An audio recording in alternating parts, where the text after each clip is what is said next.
우리 하나님의 말씀 보겠습니다. 마태복음 4장 1절에서 4절입니다.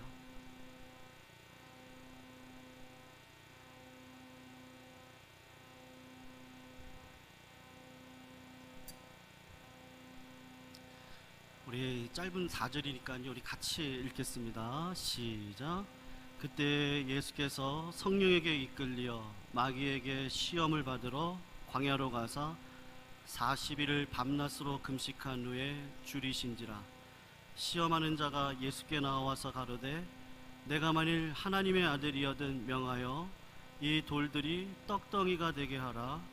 예수께서 대답하여 가라사대 기록되었으니 사람이 떡으로만 살 것이 아니요 하나님의 입으로 나오는 모든 말씀으로 살 것이라 하였느니라 하시니. 아멘. 우리 옆에 있는 분하고 한번 인사하겠습니다. 우리 옆에 있는 분하고 두 눈을 바라보시고요. 당신의 얼굴을 보니 기도할 만 납니다. 한번 이렇게 인사하겠습니다. 우리 한 번 더 인사할까요? 우리 주님의 이름으로 사랑합니다. 한번 인사하시겠습니다. 우리 한 주간 잘 보내셨나요? 한번 인사하겠습니다. 네.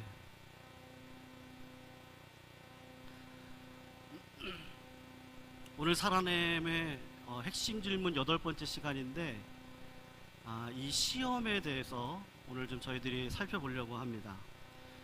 오늘 본문 말씀은 너무나도 유명한 말씀이죠.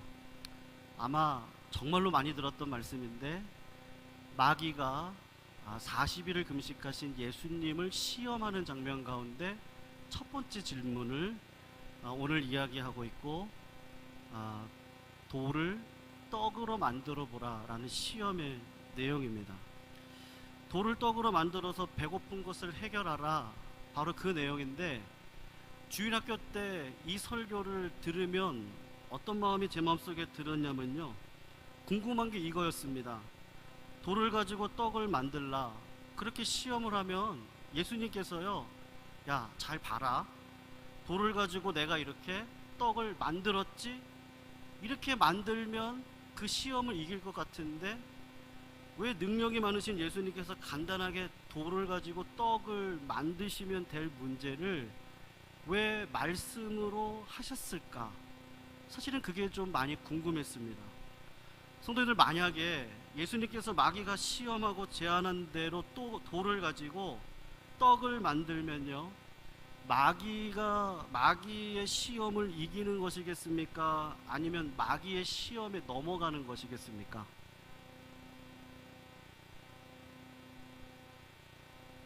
감사합니다. 네, 넘어가는. 왜 마귀의 시험에 넘어가는 거죠? 왜 넘어가는 겁니까? 오늘 그걸 좀 파헤쳐 보고 싶은데, 설교의 초점이 이겁니다. 왜 돌을 가지고 떡을 만들면 마귀의 시험에 지고 넘어가는 거죠? 그리고 우리에게도 동일한 시험들이 날마다 있는데, 그때 예수님의 길을 따라가면서 그 시험을 이기는 방법이 뭘지 좀 적용해 보았으면 좋겠는데요. 첫 번째로, 왜 돌을 가지고 떡을 만들면 마귀의 시험에 넘어가는 것입니까? 핵심이 뭐죠? 마귀가 지금 예수님의 능력을 시험하고 있는 게 아닙니다. 예수님께서는 이미 돌을 떡으로 만들 수 있는 능력이 있습니까? 없습니까? 이미 있어요. 예수님은 오병이어의 기적을 통해서 늦은 저녁 예수님의 말씀을 듣기 위해 오셨던 많은 분들, 장정이 5,000명이나 되는 사람들이 불쌍해서 그들을 먹이고도 12광주리가 남는 기적을 베풀었습니다. 오병이어의 기적입니다. 그뿐 아니라 도무지 사람이 고치지 못했던 질병들, 영적으로 귀신에 억눌린 자들, 사흘 동안 죽어서 썩은 냄새가 이미 진동하고 있는 나사로를요, 예수님께서 고칠 수 있는 능력이 있었고 고쳤습니다. 마귀는 예수님에게 그런 능력이 있을까 없을까 염려하면서 시험한 게 아닙니다. 있는 것은 압니다. 그런데 지금 마귀가 예수님의 시험을 하는데, 그 시험이 무엇일까? 마귀가 시험을 할 때는요, 예나 지금이나 저와 여러분들을 시험할 때 예수님이 가지고 계셨던 가장 약한 것, 여러분들이 가지고 있는 가장 약한 것을 가지고 시험을 합니다. 성도님들 금식해 보셨습니까? 누가 대답해 주시겠어요? 40일 금식해 보셨습니까? 40일 금식하면 배가 고플까요? 안 고플까요? 감사합니다. 고파요. 그런데 우리는 오해를 하는데 예수님이 하나님의 아들이니까 배가 고프다고 설명을 하지만 우리의 속내는 뭐냐면 예수님은 하나님의 아들이니까 죄송합니다. 예수님인데 예수님께서 고플 리가 없을 거야. 우리는 그렇게 생각하는 경향이 있습니다. 정말 그러나요? 아니죠. 완전한 하나님이자 완전한 인간으로 오신 예수님이 우리와 똑같이 40일 동안 금식을 하시고 하나도 먹고 마신 것이 없이 성경의 표현대로 이야기를 하면 굶주려 있는 상태입니다. 지금 마귀가 그것을 가지고 예수님에게 와서 시험을 한 거예요. 핵심이 뭐냐 하면 너 왜 굶주려 있니? 내 모습을 보니까 처량하구나. 야, 너 왜 굶주려 있냐?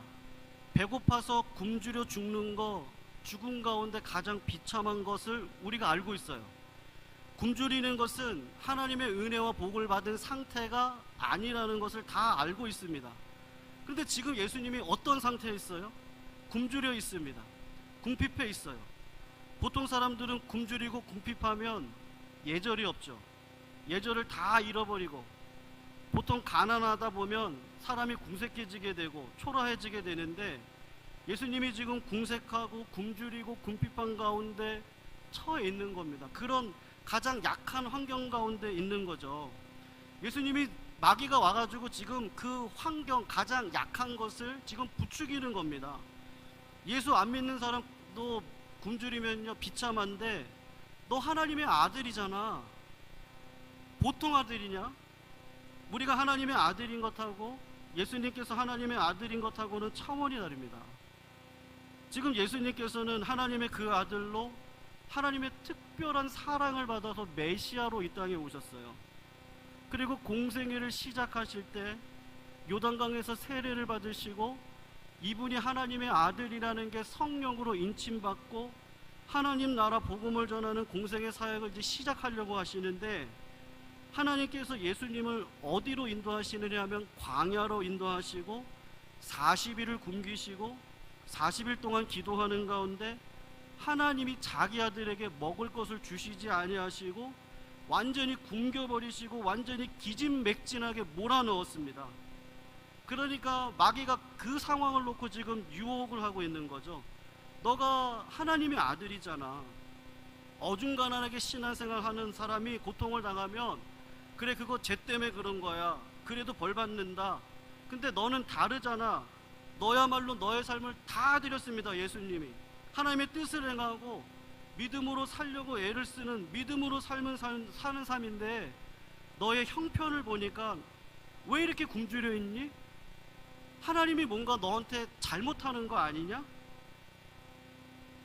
다른 사람이란 몰라도요 또 믿음이 있고 메시아로 이 땅에 와서 하나님의 나라와 의를 위해 살아가는 사람인데 믿음의 사람에게 궁궐 같은 집은 안 줘도요 명품은 주지 않아도 생필품은 하나님이 해결해 줘야 되잖아.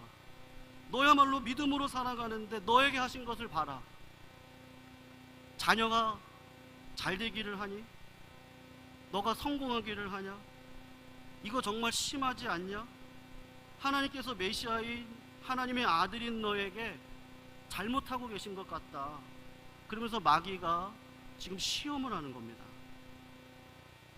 그래서 너 하나님의 아들이니까 능력 있지? 유대광야의 돌이 지천이거든요. 너 주위에 지천으로 돌이 이렇게 많은데 저 돌로 떡을 만들 능력이 있잖아. 내가 알아. 그걸로 저 돌로 떡을 만들어. 그래서 네 배고픈 걸 해결해라. 그 능력이 있으니까 해결해라. 그것이 지금 마귀의 시험입니다. 사랑하는 성도들, 마귀가 지금 무엇을 시험하고 있는 거죠?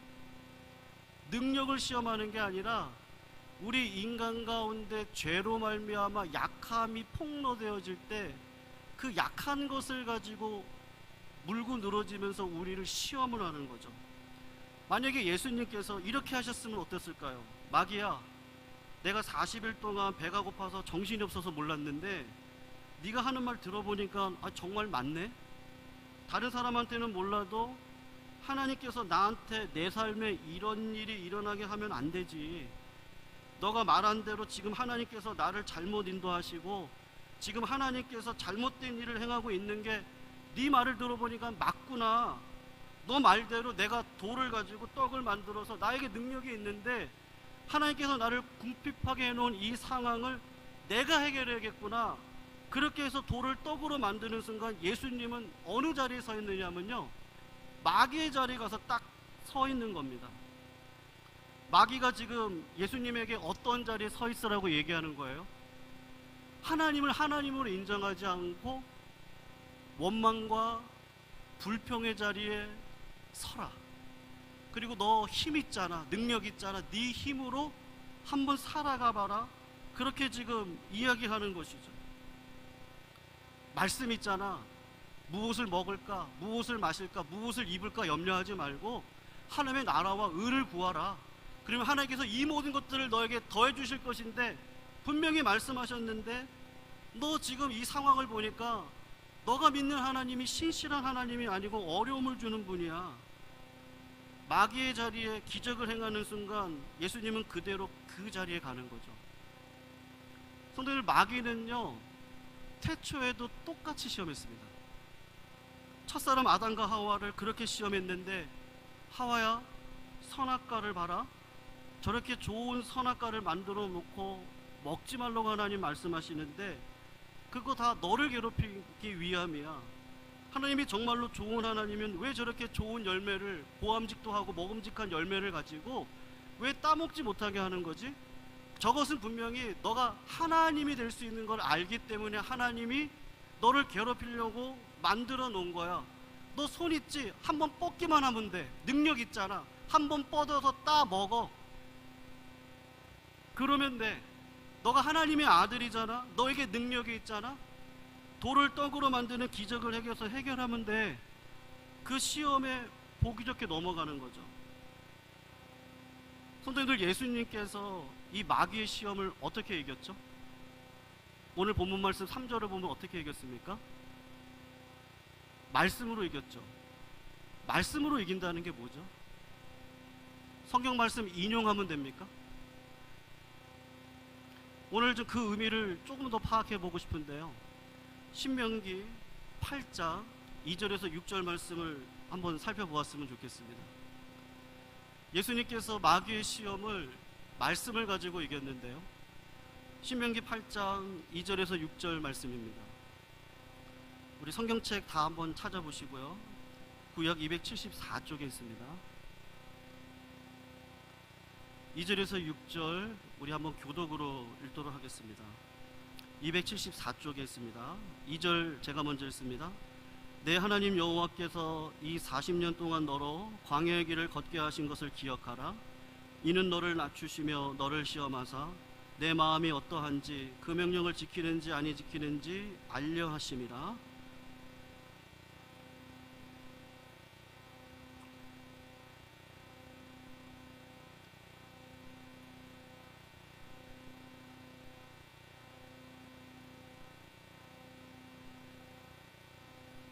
이 40년 동안에 내 의복이 헤어지지 아니하였고 내 발이 부르지 아니하였느니라.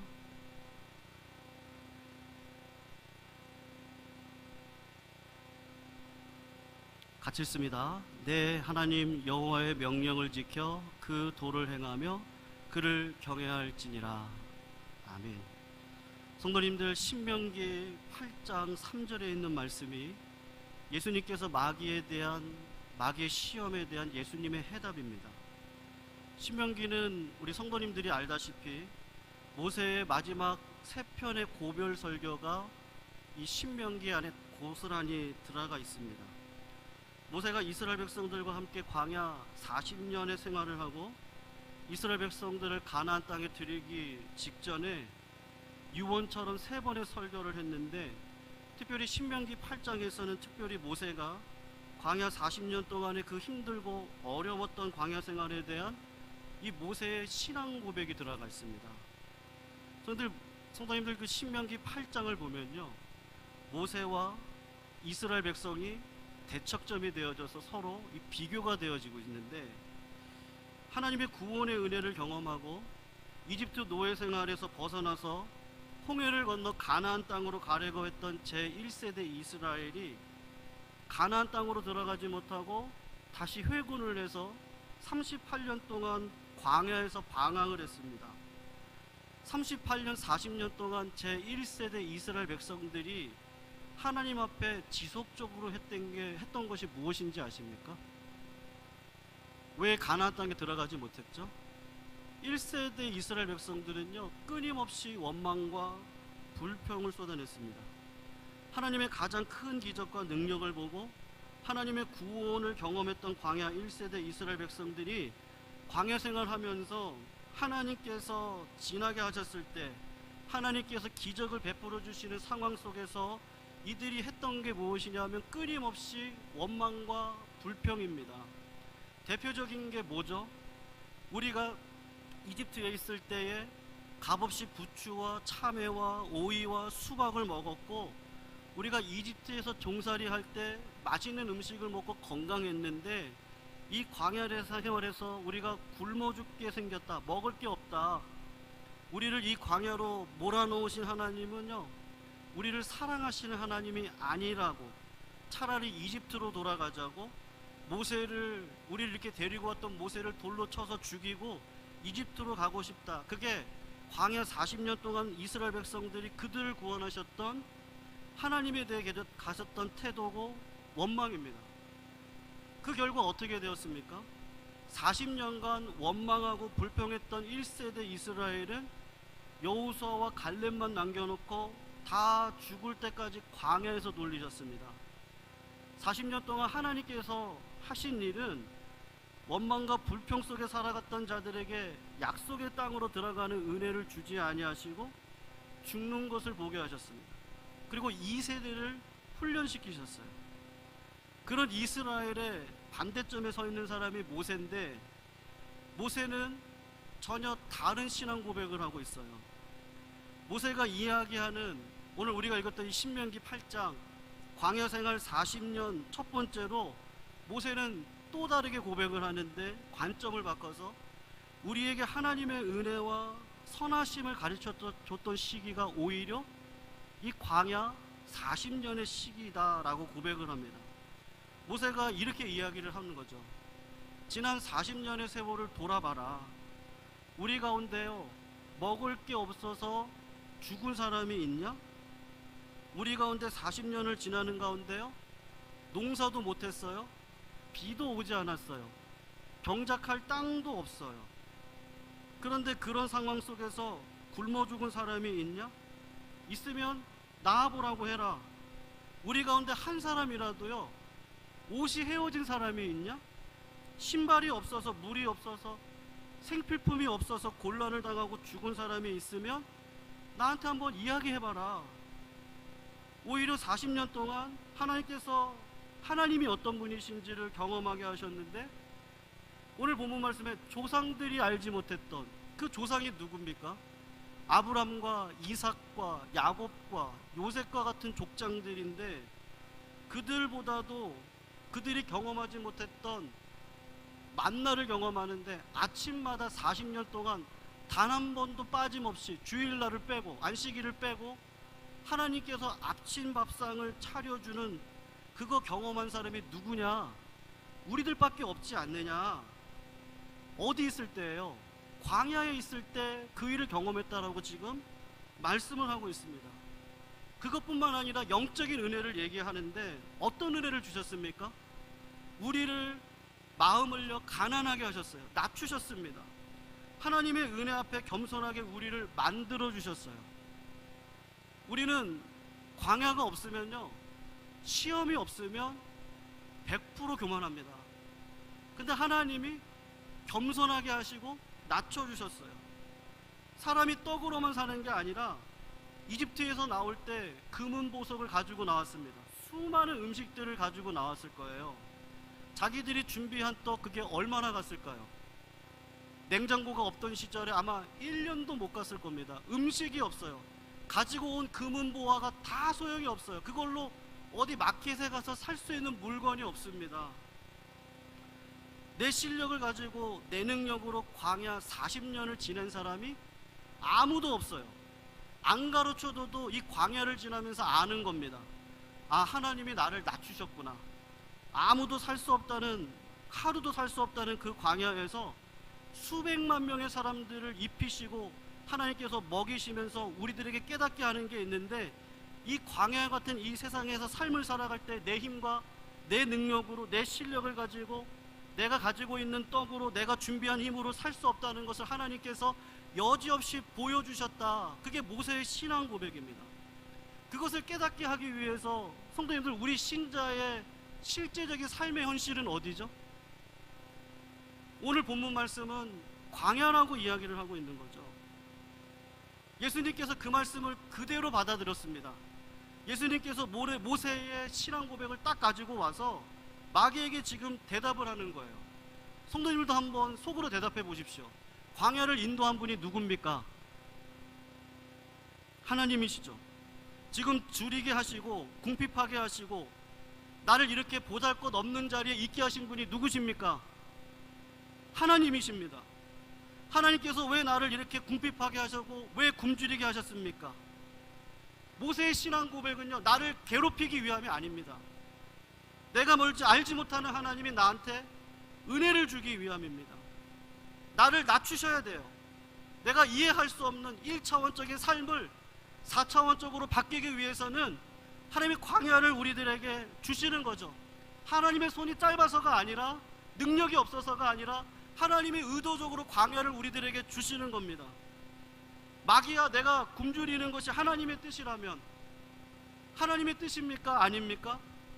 하나님의 뜻입니다. 어떻게 할 수 있습니까? 마태복음 4장 1절에 세례를 받으신 후 광야를 데리고 가신 분이 하나님의 영이신 성령님의 예수님을 데리고 가셨습니다. 양식을 안 주신 분은 누구시죠? 하나님이십니다. 예수님께서 그것을 확실히 알고 있는 거예요. 지금 나에게 이런 어려움, 이런 환난, 이런 궁핍함을 주신 분은 하나님이신데, 하나님께서 나를 그런 자리에 놓는 것이 하나님의 뜻이라면 좋습니다. 하나님의 뜻이라면 궁핍하고 굶주리는 것에 순종하겠습니다. 나에게 돌을 떡으로 만들 능력이 있어요. 그런데 내가 그 능력을 쓰지 않겠습니다. 왜냐하면 하나님께서 지금 나에게 허락하는 건요, 궁핍함이에요. 굶주림입니다. 너는 나에게 하나님의 선하심과 하나님의 은혜를 의심 안 하고, 지금 마귀에게 예수님이 얘기를 하는 거죠. 나를 향하신 하나님의 사랑을 흔들려고 하는데, 굶주림이, 궁핍함이 하나님의 뜻이라면 그냥 굶어 죽겠다. 그것이 나를 향한 하나님의 선하심을 믿는 고백이다.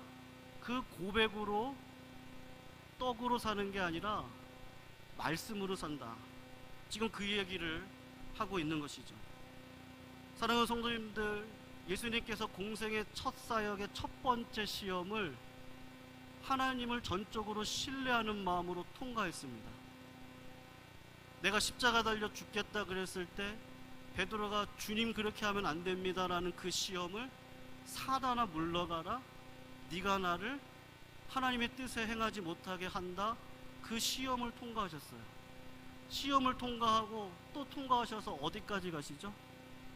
겟세마네 동산에서 인간의 몸을 입고 계신 하나님이, 예수님이 하나님과 단절되는 그 죄악의 아픔이 너무 커서 하나님 할 수만 있으시거든 이 잔을 내게서 옮기시옵소서. 첫 번째 기도 제목이었습니다. 두 번째, 제자에게 갔다 오고 난 다음에 뭐라고 기도하시죠?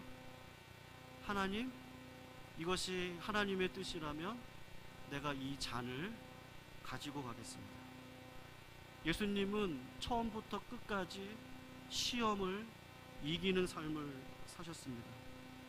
뭐 때문에 그렇게 사신 거죠?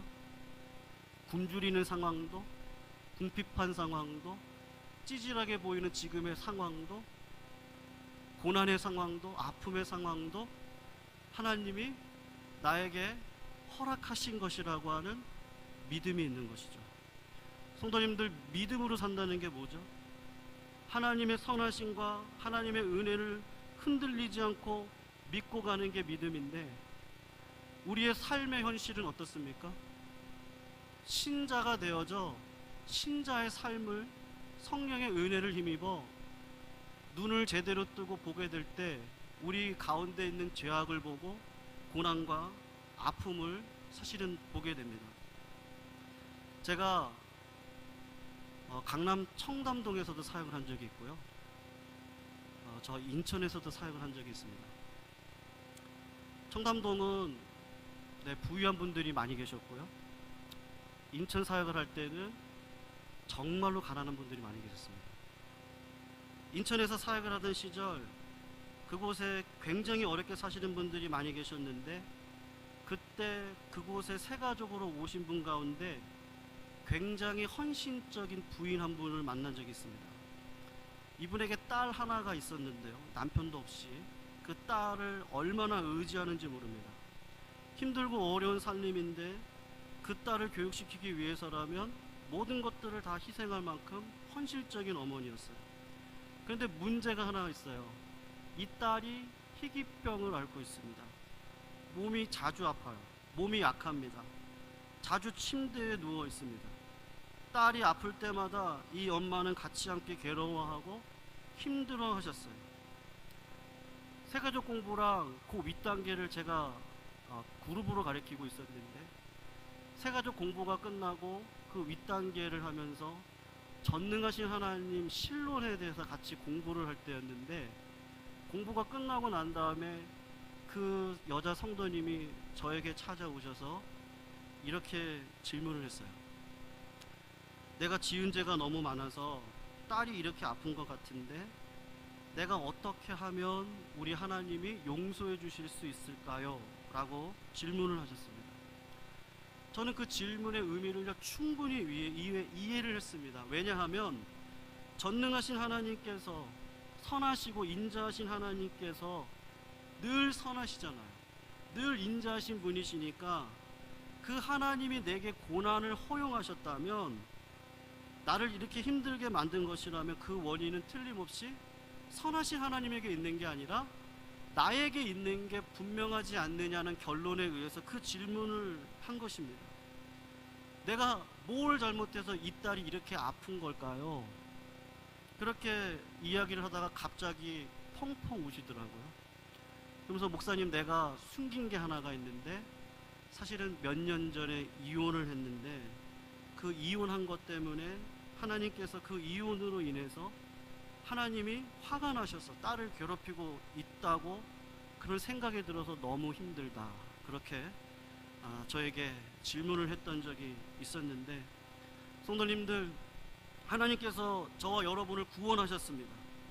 그 자매님도 구원받고 교회 나왔습니다. 아마 잘 살기 위해서 나오신 거겠죠. 하나님께서 자녀로 삼으시고 난 다음에 우리를 어디로 보내시죠? 우리를 어디로 보내십니까? 하나님을 믿고 난 다음에 천국 갔으면 좋겠어요. 죄된 세상에서 죄를 경험하면서 살지 않고 그냥 하나님 나라 천국 가서 바로 하나님 만나서 기쁨으로 생활했으면 좋겠는데, 하나님은 그런 방식으로 신자된 삶을 인도해 가시지 않더라고요. 이 광야와 같은 이 세상에 환난이 있고 슬픔과 죄와 타락으로 인한 괴로움이 신자로서의 삶을 살아가면 살아갈수록 더 깊게 경험합니다. 더 진하게 감당할 수 없을 정도로 경험하면서 살아가는 자리로 우리를 보내십니다. 그래서 믿음으로 살아가는 우리들에게 마귀가 참 유혹하고 시험하기 좋은 일이 많도록 하나님이 그 일을 그대로 두세요. 너를 봐라. 하나님이 정말로 너를 사랑하면 너를 그렇게 아프게 하면 되겠느냐? 그 자매님의 질문이었어요. 왜 내 자녀가 아파야 합니까? 하나님이 너를 정말로 사랑하면 너의 가정에 그런 불행과 슬픔이 있어야 되겠냐? 다른 사람도 아니에요. 믿음으로 살려고 하는 사람의, 너의 가정에, 너의 사업에, 너의 몸에, 너의 인생에 그런 어려움을 정말로 주시겠냐? 하나님이 정말 잘못하고 계신 거 아니야? 너 그거 해결할 힘이 있잖아. 마귀는 계속해서 우리들에게 시험하는 거죠. 너 손만 뻗어. 네 힘으로 살아봐. 그 시험으로 우리를 끊임없이 유혹을 하고 있습니다. 물론 우리가 자초한 불행이 있을 거예요. 내 죄로 말미암아 하나님께서 섭리 가운데 던져주신 어려움도 있을 겁니다. 그런데 분명한 사실은 무엇이죠? 어떠한 상황 가운데서 하나님은 우리를 선하게 인도해 주실 줄로 믿습니다. 아멘이신가요?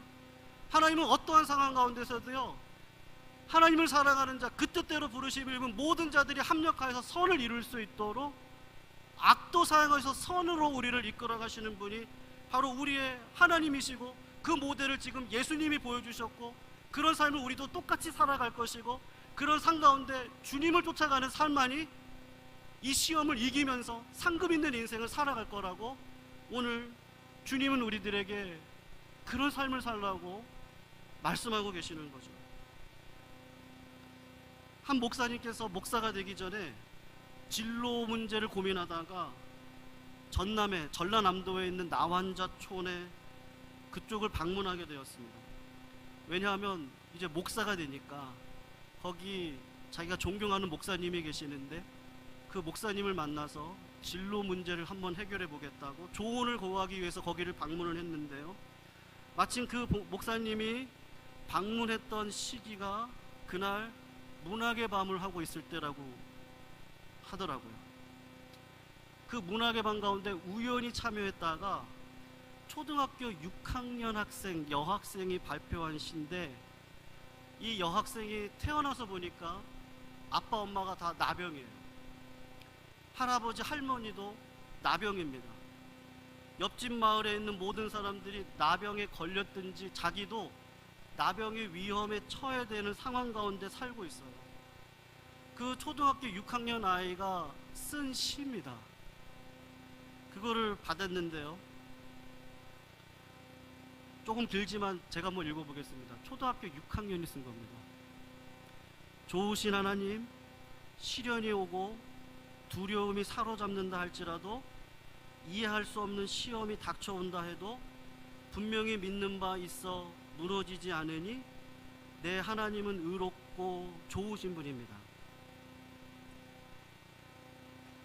시대가 어두워지고 우리 삶이 고통스럽고 근심이 홍수처럼 몰려온다 할지라도 그분이 나를 분명히 붙잡아 주시니 내 하나님은 의롭고 좋으신 분입니다. 건강이 약해지고 몸과 마음이 쇠하여 가장 어두운 지경에 몰릴 때도 하나님께서는 소홀하심이 없나니 내 하나님은 의롭고 좋으신 분입니다. 고통의 밤 내내 마음의 의심이 가득하며 죽음의 그림자가 종종 방문하여 조용히 들이올 때도 그가 곁에 계시기 때문에 마음이 안정되나니 내 신실하신 하나님은 좋으신 분입니다. 뜨거운 기도에 응답이 없을 때에나 하나님의 섭리가 의심스러워 보일 때 우리의 모든 계획을 그분이 아니다 라고 말씀하실 때도 옳습니다. 그것도 나를 위함이니 내 하나님은 변함없이 좋으신 분입니다. 제가 이 시를 읽을 때 어떤 의문이 들었을까요? 이게 초등학생 6학년의 시가 맞나? 이제 초등학생이 썼습니다. 여자아이가. 이 시를 쓴 학생에게는요, 한국교회 믿음의 선배들이 가지셨던 그 믿음이 초등학교 6학년 아이의 심령 가운데 성령의 불덩어리로 화인 맞아 있습니다. 성도는 어떻게 초등학교 6학년 아이가 이런 고백을 할 수 있죠? 이런 믿음의 자리에 갈 수밖에 없는 상황에 몰린 겁니다. 광야로요. 하나님께서 그냥 몰아가신 거죠. 이 시를 쓴 초등학생의 신앙을, 이 시를 보면요, 삶의 신앙을 고백하고 있죠. 체념이나 넋두리나 내가 불쌍하다, 나같이 어떻게 이렇게 불쌍할까, 그런 넋두리를 고백하고 있는 게 아닙니다. 뭐라고 했습니까? 내 하나님은 의로우신 분입니다. 나에게 이런 모든 일을 허락하신 하나님은 저는 좋으신 하나님이라고 믿습니다. 이렇게 고백을 해도 자기 몸에, 자기 가정에, 자기 마을에 있는 불행이 바뀌지가 않습니다. 그냥 그 상황 속에 있어요. 그러나 그 상황 속에서 우리를 이렇게 척박한 땅으로 몰아나다니, 하나님 정말 하나님이 맞습니까? 하나님이 살아계신 거 맞습니까? 우리 그냥 이집트로 돌아가자 원망과 불평을 하는 게 아니라 하나님은 의로우신 분이고 좋으신 분입니다라고 하는 그 믿음의 자리에 가 있습니다. 이 소녀가 또 이렇게 고백을 해요. 건강이 약해지고 몸과 마음이 쇠하여졌습니다.